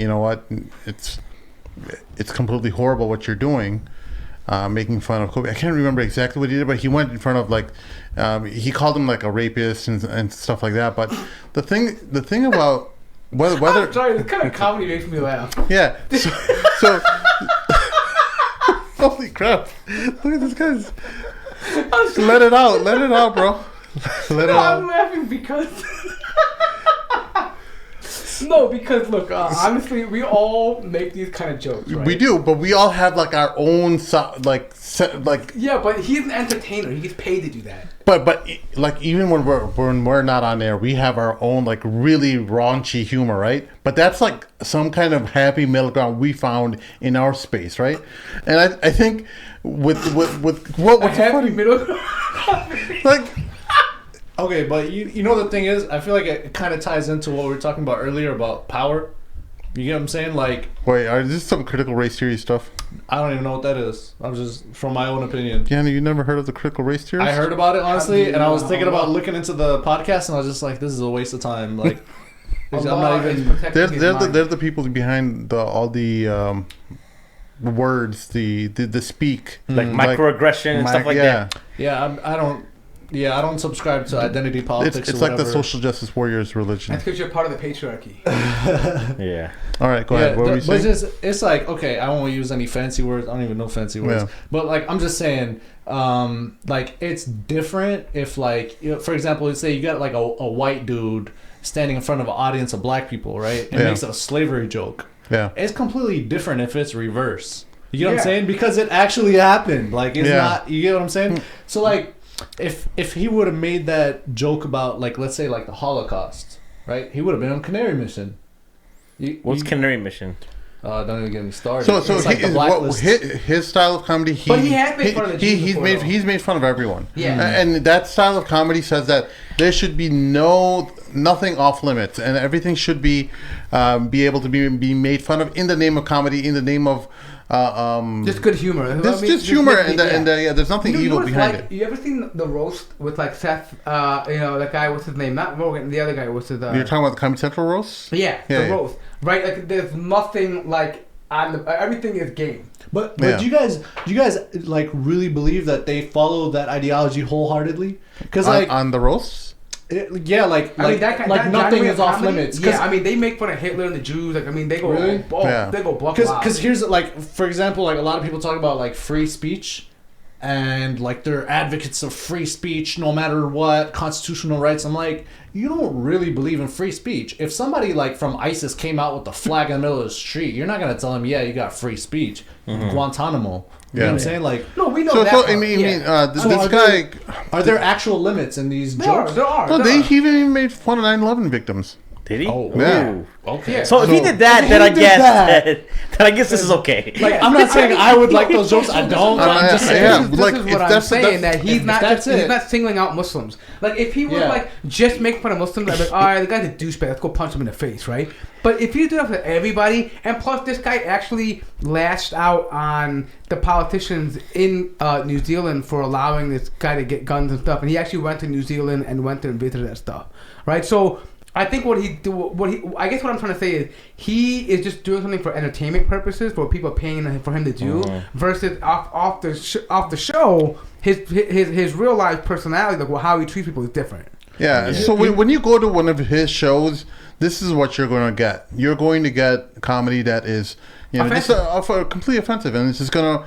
You're there to laugh about that, and for some people, I'm not saying me or anyone here, but sometimes laughing at tragedy is a way to cope with it, I guess. You know, here's the thing. If that's his thing, if he actually does that, cool. Like I'm not a fan of those jokes personally, but like if that's his thing, cool. But like I think like the problem is people don't know. I don't even know him, right? So I just assumed this is just a comedian douchebag like attacking Muslims. You know what I mean? Like that Ahmad guy, Akbar, you know, the puppet thing he was doing. Who's that guy? Ahmad the dead terrorist? Yeah, that thing. Like that was, to me, was like, okay, it's lame. You're just targeting Muslims. Like that's his how's routine. that? I kill you. Like how's that funny? Like, Yeah, it's not funny to me, you know. Like, and that was his routine. Like his whole thing would do across the country. that's a whole different thing. And for me, like a routine versus a joke. This is just like one joke, yeah. Yeah. Well, Yeah. and also one of the things is it's an unintended consequence of comedy such as this is that it gets picked up by white nationalists and used by them in their own entertainment. And yes, people could say, yes, it's so what? So what if they do? There's plenty of other things that are related to things that would make them upset from that same comedian. But it's just something to think about in that regard, that white nationalists can and will probably use things like this for their own entertainment purposes. True, but you know, white nationalists also use stuff that some of our own sheikhs say about Jews. So I mean, they love it too. Like I've seen like them distribute that stuff. Right? The Mufti of Jerusalem. Was Yeah, that, Ryan Gosling? yeah. Like, dude, right, there's a growing trend of like these radical white nationalists that they want to adopt like Islamic principles but make it into white nationalism because they think that they think that like Muslims are like up like their principles, like they believe they don't back down. They have like jihad fi sabilillah, like they don't care about anything. Particularly Muslim people are very, very upset at an insensitive joke that I made in my recent comedy special, Anti-Hero. It's a joke that I was telling probably 12 months prior to that being taped. Key word there is, it is a joke. It is not real. It is make-believe. I don't really feel like that, but that is what comedy is. It is people going on a stage and telling people jokes. Now, I know the stand-up you may be used to is just little jokes about, the train and the tram. No, that is not the stand-up I enjoy. I enjoy the Jim Jeffries of the world, the Jimmy Carrs of the world, the Frankie Boyles of the world, the Ricky Gervais of the world. Was the joke rude, horrible, mean, offensive? Yes. And that is the point. People are demanding that I apologise, saying I must be cancelled. Look at these Instagram DMs, just scrolling through it. It doesn't end. There were thousands, literally thousands. When people laughed at that joke, they had the same reaction that I did when I wrote it. I thought to myself, oh, that's f***ing horrible. Oh my God. That is the reaction. Because everyone knows what happened in Christchurch is horrible. But we laugh about horrible things all the time. It's how people deal with tragedy. People didn't go home from that show. Those 2,000 people that you saw in that video there, they didn't leave that show and go, you know what, now I don't like this particular religious group or this coloured person. No. They went, they laughed, they came home, and that was it. Because am I actually happy that this outrageous and horrible tragedy happened to people? Of course not. But this is the type of humour that I and many people, including the people that come to my shows, enjoy. Offensive shock humour. Some of the biggest comedians that have ever existed have done the exact same thing. They say the most up things imaginable, but they say it on a stage. They are a comedian. It is a joke. It is not real. It is make-believe. I genuinely care about everyone, regardless of your skin colour. I don't care what your religion is. If you treat me with respect, I will treat you with that same respect. But in comedy, as a comedian, either everything is okay or nothing is okay. And ladies and gentlemen, I genuinely believe that everything is okay. Okay, so What does the shirt say? And That's then his madhab. Says, All right, me dick stink. What is that? I don't know. Maybe some album he's doing. I don't know. But I noticed that too. That's the only thing I can Yeah. look at. Anyways. thank you. I'm glad you pointed that out. I was trying to pay attention to the message, but apparently what he was saying is, his style of comedy is that everything is okay. He later on goes in that video and he shows footage from after Christchurch, where he was pouring his heart out towards the victims of the tragedy. And do I believe he's a horrible person? No. Do I think that he should be canceled? Absolutely not. I just think that if you don't like that kind of comedy, just turn it off. Don't pay attention to it and just leave it. He's not a horrible person. I don't think he has any malicious intent towards. He's not an Islamophobe. Yeah, he's not. Direct your energy towards people who Like are, Robert Spencer, like David Wood, like idiots like Pamela Geller, like that legitimately hate Islam. Do you think David Wood actually hates Islam? David Yeah, I Wood? think so. Yeah. Oh yeah. Oh hell yeah, he hates Islam. Okay, because I thought He's the one who debated Muhammad Hijab. no, because it wasn't who was that debater that we had that Bassam or someone. Bassam Zawadi. He was saying that he likes some of the arguments David wouldn't. Not necessarily that he likes He's them. talking about Nabil Qureshi. Oh, what's it? Okay. Yeah, Nabil Qureshi, I think that Had he better was arguments to genuine say, kind yeah. of in more of a way, but he's sneaky about it, but he was not as hateful as David Wood and Sam Shimon are. Yeah, Okay. go after these people, not Jimmy. Yeah, Yeah, not this guy what's his name? who just makes Joey a joke. Diaz. Yeah. They're trying to cancel him. Yeah. Look, let's be honest, we watch a lot of comedy still. We do, right? and we're big and like fans. C.K. Lewis is extremely offensive. C.K. Lewis. Yeah. Louis C.K. Louis C.K. Oh, bro. Lewis, I'm sorry. Yeah, Lewis. I'm sorry. C.S. Lewis. You're thinking. You're dyslexic thinking. I'm like, yeah, I know. I'm backward. We started thinking. Calvin Yeah, Klein, Louis C.K. Is extremely offensive, right? Like George he Carlin was extremely offensive. Bill right? Burr. Yeah, extremely Yeah, offensive. Yeah. Bill Burr. Yeah, if Right? that's your thing, go for it. Yeah. But like, So we have- Islamophobia is a whole different. We watched And this me stuff. personally, I love the Comedy Central roast. Like, I watch all. Me of and more. I mean, this was our thing back in the mid 2000s. We just would find the raunchiest, horrible comedy, and we would just play that. I mean, it was like a competition of finding the worst, horrible comedians just to listen to. It was It's like take shock- Amr. This one Amr Zazar. yeah. Yeah, and when Amr had came back from Egypt, like he was in the shock world because we were just shocking him with these jokes. So you know, like a lot of these guys that you guys see on Rogaine and stuff like that. Yeah. I used to watch them since I was a kid. Joey Diaz. I knew about him since I was a kid, dude. Yeah. I've known about all these guys since I was a kid because I just loved comedy so much. Do you know like Dave Chappelle's ghostwriter, the guy who used to write for him, Paul Mooney, is hilarious, but he Yeah. is so offensive. Like he's like, hey, crazy Dave white man. Chappelle's Like, the jokes. stuff that he talks Dave about. Chappelle's jokes are pretty. Yeah. You know what I'm saying? Yeah, Yeah. yeah. And so, I mean, look, many of these jokes for some of you guys, it's not going to be your cup of tea, but other horrible, offensive jokes you've probably laughed at. Most of us watched Chris Rock's comedy specials on HBO. Those were crazy, offensive, really bad language. Kevin and everything. Hart, offensive. Yeah. Have you seen Andrew Schultz? Andrew Schultz, I love him, dude. What he Andrew Schultz does, is what one of he the best. does, like during his shows, like he'll just the whole front row gets roasted. It's just Oh man, hilarious. Oh, this is what I'm talking about. Like we watch stuff where people people get roasted all the time. And I'm they- all for people roasting. You know, but like I wouldn't make like a slavery or a Yeah, Holocaust but joke. people Like, do. that's my But limit. people do that, right? And like, Yeah. and you know what? To be honest, like I feel like that yes, for some people it's gonna be offensive. It's not humor for everybody. yeah. But if you're an avid comedy fan, like you watch comedy, you're gonna come across certain comedians that behave that way, but their delivery is just freaking awesome, and you just you know it's just entertainment. It's just that.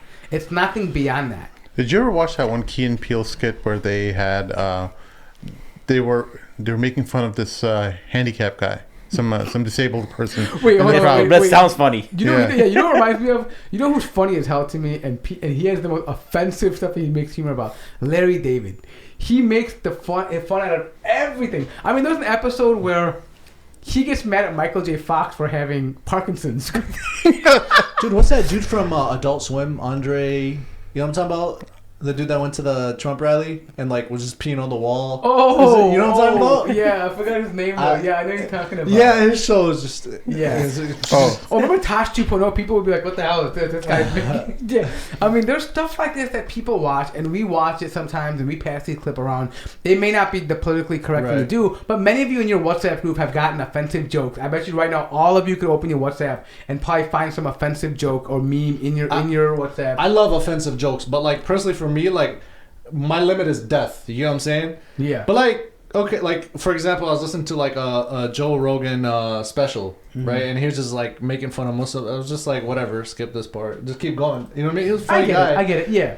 I mean, but see, that's the thing. Like, you wouldn't cancel all of Joe Rogan just for that one part, right? Like, whatever. I mean, yeah, we expect that from them, right? But I'm saying in general, I don't think this dude genuinely wants to just come after Muslims. He made one joke about it. It wasn't like his whole special was about Muslims. You know what's interesting about Rogan though? It's like he'll bring notable Muslims on, but not to talk about Islam. Like, and then he'll bring people who are notable anti-Islam, like to talk about Islam. I want to see him bring like a Muhammad Hijab. I would love to see him Firas Zahabi. Just ask Firas about Islam. Yeah, Firas is a philosopher. Yeah. So I've actually been really disappointed in Muhammad Hijab recently. Really? Because I've seen his podcast interviews. He's just like it seems like he just puts no work into it, like no preparation. He doesn't need to though. It's like very like late. You're looking at it from like a creator perspective. Well, so for example, I don't believe Joe Rogan is the gold standard of podcast host. I believe it's a guy named Jordan Harbinger, right? No one's heard of him. You know, but he's the best pound for pound podcast host in the world, in my opinion. What about Mike Tyson's Hotbox? I love that. I actually heard Tyson, right? Mike Tyson's Hotbox is great. I don't know. He had a but anyways, so like I don't think hijab is. I mean, he destroyed David Wood, right? Yeah. You know what I'm saying? No, so hijab's fame doesn't come from... See, you're thinking a traditional format where you have a guest. That's not him. He's known for his casual dialogue that he got famous for at Speaker's Corner. Mm-hmm. That's how they dialogue. Like, it's just a regular casual thing, no preparation, flow, randomness, whatever, right? Because they're used to arguing at Speaker's Corner. That's why I think he'd be good for Rogan, because he's argumentative. Okay. You get what I'm saying? It's just a freestyle format. He's not the most knowledgeable I guess I was thinking like a Joe Bradford or someone like... academic. You could bring Mufti Muhammad Amin from Dar al-Qasim, you know what I'm saying? Way, way, way more knowledgeable. Probably like the most knowledgeable Mufti in the U.S., right? But he won't have the ability to exchange and deliver the idea. Like, he can talk, yes, he's very eloquent, but they're not talking at the same wavelength. Mm-hmm. You know what it is? You need someone to argue. More academic He's too respectful people, for Rogan. Yeah, academic people tend not to get involved in that kind of argument. They're more learned because why? They see it as a waste of time. But someone who does dawah for a living, like that's what he does. He's used to hearing offensive content and firing back right away. Yeah. That kind of person you need who can make that fiery exchange, like press back. Right? Most scholars would be like, can you imagine Amr pressing back? No. It would be hard because they're trained to think as dawah. Let's be honest. Let's be honest. Let's just say compare Mort to Amr against one of these Islamophobes. You would want Mort there. Mort, of course. Yeah. But even though Amr is a full-fledged scholar and he would be able to bring the best arguments, right? Right. But you will need somebody who can deliver the point the way that you need it delivered and smack him in the face with it. Yeah. So, anyways, I see what you're saying. Like, I think I just think that some of when I see him hosting podcasts, I'm just like, it seems like he's not like prepared. Like, he has done a background work. He doesn't know what the guest is about, right? Is this about the whole Yasser Khadi thing? No. The Dr. Shadi episode, because like he had no idea who Dr. Shadi was when he had like Dr. Shadi on because first of all Jack talked most of the show, right? Dr. Shadi talked a lot, right? So he should have like had it split up a little bit. I think that's things like that. But he did a really good job with Mufti Munir. I really like Mufti Munir's show. Yeah, but I think it's that format because you know why there are some other podcasts in the UK that are like that too. They're just loose conversations. You're just not gonna kind of get every single angle on these things until you write a book about that specific subject and refuting every single point that you want to make. When you're having a discussion with a few different people, you're going to hit some of the major things. We just had the episode with the HT brother, right? After that show, I'm like, oh man, I could have asked him this and I could have asked him that, but then I'm like, I can't completely divert the entire show off of various different tangents I could have gone on. And It's about having that discussion, opening it up. Yeah, some of these discussions need to happen in the comment section, you know, and unfortunately the intelligence level of our not our necessarily our audience. Maybe there are some people in our audience who just don't know how to have good discussions, because we see in our chat there's just dog crap. Dude, there was like it was lit the other day too. They were like fighting each other. No, like, I don't know why people argue. No, I don't I was think fighting I on your chat when you guys were talking about the whole Daniel. I was fighting with somebody in the chat. I was like, no, but I don't get why people argue about. Okay, I don't mind arguing about the topic, right? But why are you coming to my live stream and talk about something else? Like, yeah, there are people arguing about Sufism. Yeah, we're not talking about Sufism in our live. Fool, we ain't even talking about it. Or the other day on our live stream, like somebody was asking, "Oh, can you guys talk about Joe Bradford's position on mortgages?" I'm like, no. Like, I don't know qualified. No, like, I don't know. I don't know what it is. I don't care. It's boring. Yeah, right. It's not our topic. And if Joe Bradford says something on finance, I'll probably believe it. Yeah, because Joe is real, you know right? And you're fake. You're anonymous. I don't know who you are. You know what I mean? Like, Speaking of anonymous, that's another thing. These anonymous guys on Twitter who come after me, I'm like, bro, you put your name on and put your face on, and then maybe I'll talk about it. I can take criticism. That's my policy, bro. If you are gonna talk to me, come on the show. I don't want to argue with you on text. No, even if you want to be on Twitter, show your real face or real name. Don't come up to me with the anonymous name, the deviant seeker. You know or what whatever. you know what I realized? Wait, no, you know what I realized? I wasn't getting so much hate. I'm like, why is Sim Mahi getting? I realized I had my setting on that only people who are added, like I have like follow each other, can message me. Oh, very nice. So that's why I fielded all your but I think. Wait, hold on. In your yes, so that Sim would get like complaints about us more than both of them in your combined. Hold on. For all you hate, I undid it. So the floodgates are open. So because someone was like, "Hey, I can't message you. At more TMM. Leave my Get at me, boy. Holla at my Daisy friends here. Yeah. Leave my mentions alone. No, I'm on private right now because I'm transitioning jobs. So as soon as I clear my background checks, so my whole tweet right now, my inbox right now is being flooded with Houthis. They hate me. Oh really? I've been talking mad. I'm like, my inbox is being flooded with hotties. Because I'm always tweeting about Junub, like the free South, the free South movement. Yeah. And they hate that. They're like, oh, Yemen should be one. I'm like, no, we're gonna be free from North. Like we don't want to be anything to do with these Iranian-backed Shiite in the north, right? Free Yemen, free South. We don't care. And I'm getting like, I got like people like just tweeting stuff. So I want to hear a little bit about. So you got some side project going with the Islam. What's the Sunnah Defenders?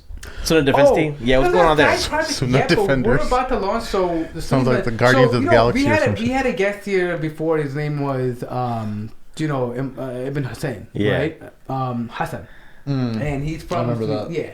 So we just talking aside, and you guys know that I used to be like this guy that would just argue with the Shia like all the time. That was like a specialty.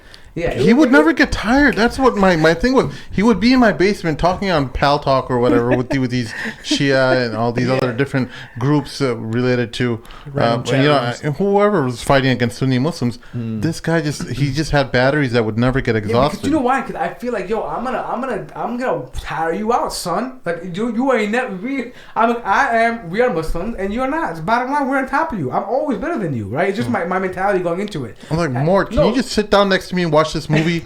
I firmly believe this, and now I know someone can take it out of context. I expect to be on memory TV or something, but I believe the worst Muslim is better than the best kuffar. I really believe that with the bottom of my heart. In the eyes of Allah, I think the one who says. No, I believe at the end of the day, I believe that. You know why? So do you believe the average Shia? So I think we talked about this. Like, so the average Shia. It's still a Muslim. It's still a Muslim. Okay. Yeah, but the minute you make you curse his family or his Sahaba, then that's the line for me. Because there are many Shia who don't.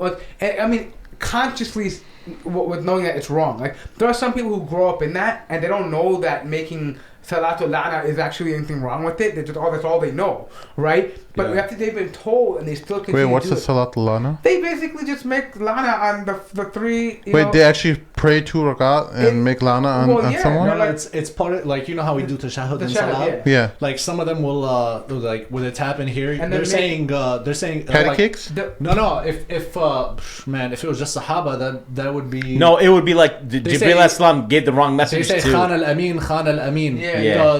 The trustworthy has betrayed. Yeah.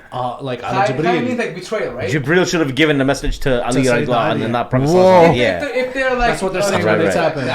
Yeah. But the thing is, like, they will do Salat al-Anam, they'll do Rafa' al-Yadain, and they will start making a dua. Well, they will curse the wife Aisha, Hafsa. They will curse Abu Bakr, Umar, and Uthman. Like, and they will curse Muawiyah. I mean, they go on and on. Yeah, you know what? I do have to give credit to these brothers such as yourself and Sunni Defense and everyone who's been doing this stuff, because many times in the back of my mind I was just like, oh, well, do mainstream Shias even do this? I'm not saying mainstream, but there's enough of them that do, that has been brought to light by organizations such as theirs, that made me like really wonder, like, whoa, wow. You know what? I don't It's want not to open too? this right Bro, now. They had Qazwini on their stage for like Dude, years. Oh yeah, I remember that. Oh, dude. Who's Qazwini? He's like a tirehead in Dearborn. Really? Yeah. That's what we Who call him. invited him? It's not. It probably Dr. Saeed's Say Saeed. that dude, yeah. There's a lot to be said about. That's Saeed, bro. He wants to interface with everyone. Wait, I want to be very clear about this. There are regular Shi'i who don't know anything about the religion. I have nothing to do with them. Right. When I talk about the Shia and Rawafid, I'm talking about people who wrote their books. Like the leader of the Maraja. Murjia? No. Maraja. Meaning the schools of thought. They have Maraja. They have Maraja. Like, for example, like It's like a madhahib for us. in Sunni Islam, like you're Hanafi, you're Shafi'i, they have like imams that are alive, that are like representatives of that strand. Okay. And so it's like for example, like Shirazi, Sistani. Yes, You know what I'm saying? Like that's their supreme leader. You know what I'm Akhoui, saying? they have all these things, right? Anyways, It'd be like if Imam Abu Hanifa was alive today for us. You know what I'm saying? Okay, gotcha. right. So, they the stuff that's written in their books is appalling for anyone that would call themselves a Muslim, right? And the problem with them is that they don't teach this stuff in a direct manner to the Shia. Yeah. And what happens is that they teach it in a very deceiving way, where it's a common sense, like, oh, how could you love anybody that killed the prophet's, that killed his daughter? Yeah. Like, and they don't really put the name on it, right? They'll say things like 1 and 2. The 1 and 2 came and killed the daughter of the prophet, and like this is, that's the stuff that I want to counter, because there's no way around it. But to be honest, this topic is so vast. Like, if I start talking about it now, we won't ever get to the end of it. Like, that's why I love Sunni Defense, because I was always a true believer in the fact that part of loving Ahlul Bayt is to defend the honor of the Prophet's wives, to defend his companions, because It's part of our aqidah, straight up. And also Radd al-Firaq. the Quran vindicated Sayyidah Aisha radiallahu anha. Like, it vindicated her. And anyone that goes against her is going against the Quran. Yeah.